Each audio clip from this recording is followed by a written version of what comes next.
KaraokeBooks. The Adventures of Ferdinand, Count Fathom. Tobias Smollett. Audiobook. Chapter 16. His success begets a blind security, by which he is once again well nigh entrapped in his Dulcinea's apartment. In this manner did the crafty Fathom turn to account those ingratiating qualifications he inherited from nature, and maintain, with incredible assiduity and circumspection, an amorous correspondence with two domestic rivals, who watched the conduct of each other with the most indefatigable virulence of envious suspicion, until an accident happened, which had well nigh overturned the bark of his policy, and induced him to alter the course, that he might not be shipwrecked on the rocks that began to multiply in the prosecution of his present voyage. The jeweler, who, as a German, wanted neither pride nor ostentation, never failed to celebrate the anniversary of his birth by an annual feast granted to his neighbors and friends, and on these occasions was accustomed to wear that chain which, though bequeathed to his daughter, he considered as an ornament appertaining to the family, whereof he himself was head. Accordingly, when the time of this festival revolved, he, as usual, ordered Wilhelmina to surrender it for the day.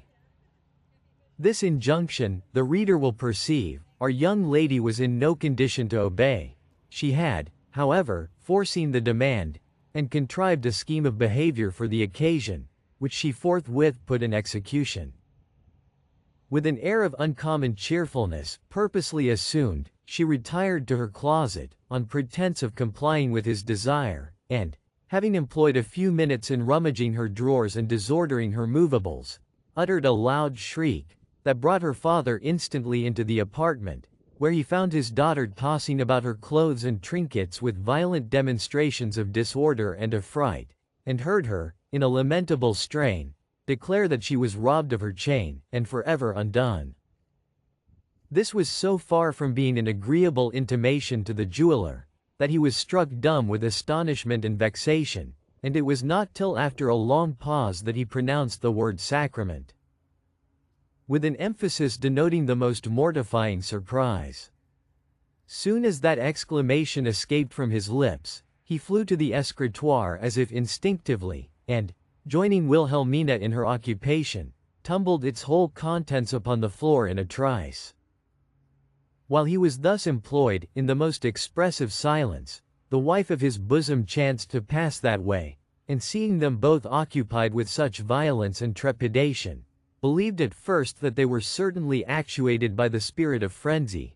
but, when she interposed, by asking, with great earnestness, the cause of such transports and distracted behavior, and heard her husband reply, with an accent of despair, "The chain. The chain of my forefathers is no more," she immediately justified his emotion, by undergoing the same alarm, and, without further hesitation, engaged herself in the search, beginning with a song, which might be compared to the hymn of battle among the Greeks, or rather more aptly to that which the Spartan females sung round the altar of Diana, surnamed Orthian, for it was attended with strange gesticulations, and, in the course of utterance, became so loud and shrill, that the guests, who were by this time partly assembled, being confounded at the clamor, rushed towards the place from whence it seemed to proceed, and found their landlord, with his wife and daughter, in the attitudes of distraction and despair. When they understood the nature of the case, they condoled the family on their misfortune, and would have retired, on the supposition that it would defeat the mirthful intent of their meeting. But the jeweler, mustering up his whole temper and hospitality, entreated them to excuse his disorder, and favor him with their company, which, he observed, was now more than ever wanted, to dispel the melancholy ideas inspired by his loss. Notwithstanding this apology, and the efforts he made in the sequel to entertain his friends with jollity and good humor, his heart was so linked to the chain, that he could not detach himself from the thoughts of it, which invaded him at short intervals in such qualms as effectually spoiled his appetite, and hindered his digestion. He revolved within himself the circumstances of his disaster, and, in canvassing all the probable means by which the chain would be stolen, concluded that the deed must have been done by some person in the family, who, in consequence of having access to his daughter's chamber, had either found the drawer left open by her carelessness and neglect, or found means to obtain a false key, by some waxen impression, for the locks of the escritoire were safe and uninjured. His suspicion being thus confined within his own house, sometimes pitched upon his workmen, and sometimes upon his wife, who, he thought, was the more likely to practice such finesse, as she considered Wilhelmina in the light of a daughter-in-law, whose interest interfered with her own, and who had often harangued to him in private on the folly of leaving this very chain in the young lady's possession.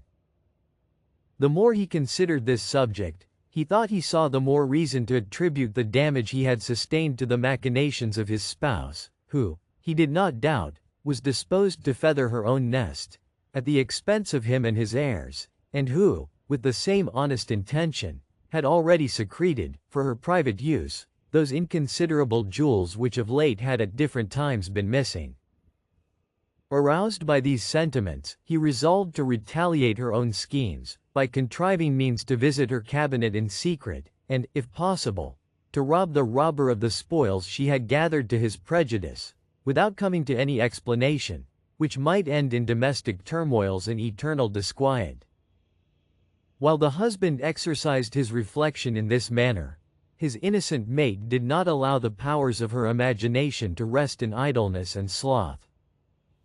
Her observations touching the loss of the chain were such as a suspicious woman, biased by hatred and envy, would naturally make.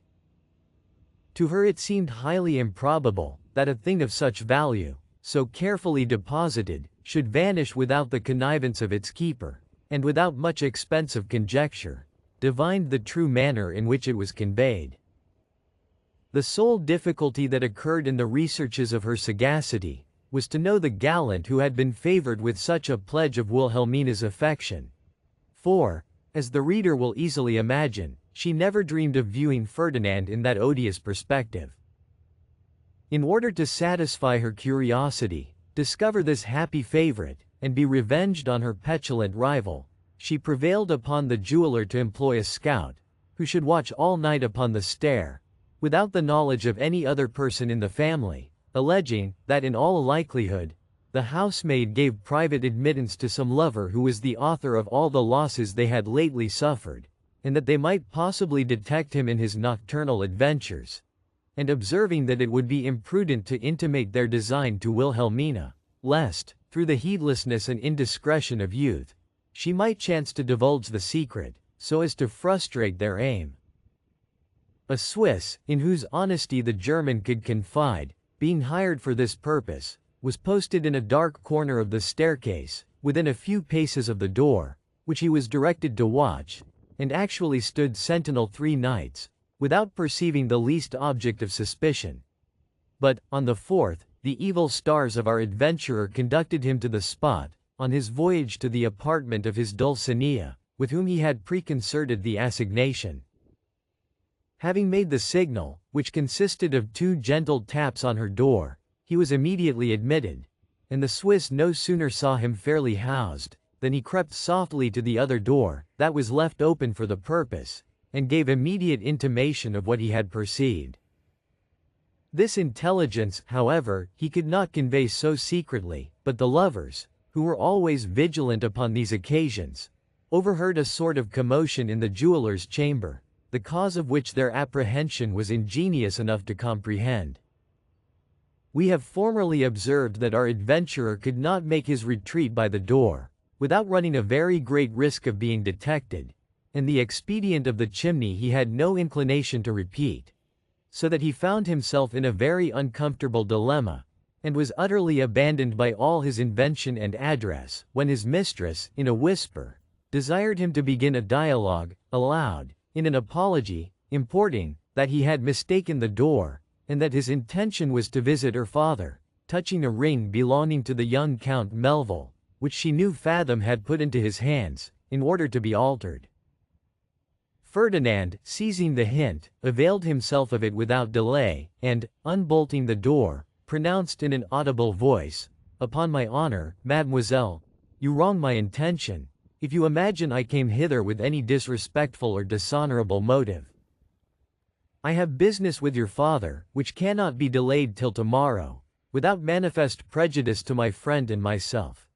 Therefore I took the liberty of visiting him at these untimely hours, and it has been my misfortune to mistake the door in the dark. I beg pardon for my involuntary intrusion, and again assure you, that nothing was farther from my thoughts than any design to violate that respect which I have always entertained for you and your father's family. To this remonstrance, which was distinctly heard by the German and his wife, who by this time stood listening at the door, the young lady replied, in a shrill accent of displeasure, "Sir, I am bound to believe that all your actions are conducted by honor. But you must give me leave to tell you, that your mistake is a little extraordinary, and your visit, even to my father, at this time of the night, altogether unseasonable, if not mysterious. As for the interruption I have suffered in my repose, I impute it to my own forgetfulness, in leaving my door unlocked, and blame myself so severely for the omission, that I shall, tomorrow, put it out of my own power to be guilty of the like for the future, by ordering the passage to be nailed up.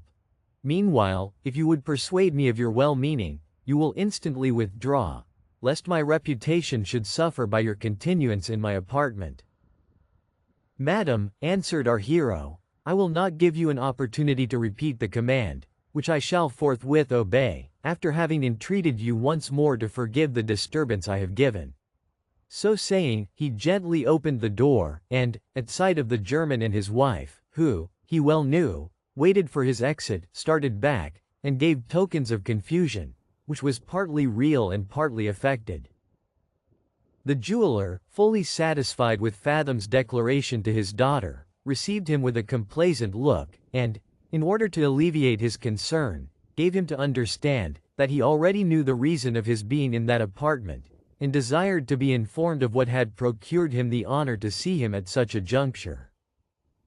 "My dear friend," said our adventurer, pretending to recollect himself with difficulty, "I am utterly ashamed and confounded to be discovered in this situation. But, as you have overheard what passed between Mademoiselle and me, I know you will do justice to my intention, and forgive my mistake.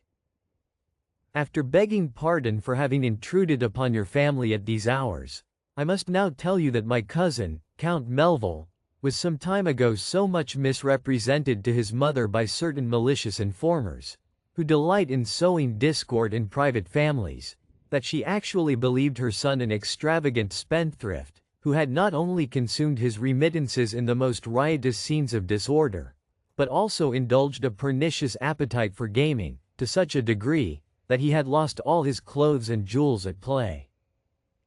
In consequence of such false information, she expostulated with him in a severe letter, and desired he would transmit to her that ring which is in your custody, it being a family stone, for which she expressed an inestimable value. The young gentleman, in his answer to her reproof, endeavored to vindicate himself from the aspersions which had been cast upon his character, and, with regard to the ring, told her it was at present in the hands of a jeweler, in order to be new set according to her own directions, and that, whenever it should be altered, he would send it home to her by some safe conveyance. This account the good lady took for an evasion, and upon that supposition has again written to him, in such a provoking style, that, although the letter arrived but half an hour ago, he is determined to dispatch a courier before morning with the mischievous ring, for which, in compliance with the impetuosity of his temper, I have taken the freedom to disturb you at this unseasonable hour." The German paid implicit faith to every circumstance of his story, which indeed could not well be supposed to be invented extempore. The ring was immediately restored, and our adventurer took his leave, congratulating himself upon his signal deliverance from the snare in which he had fallen. If you liked what you heard, please subscribe to the channel.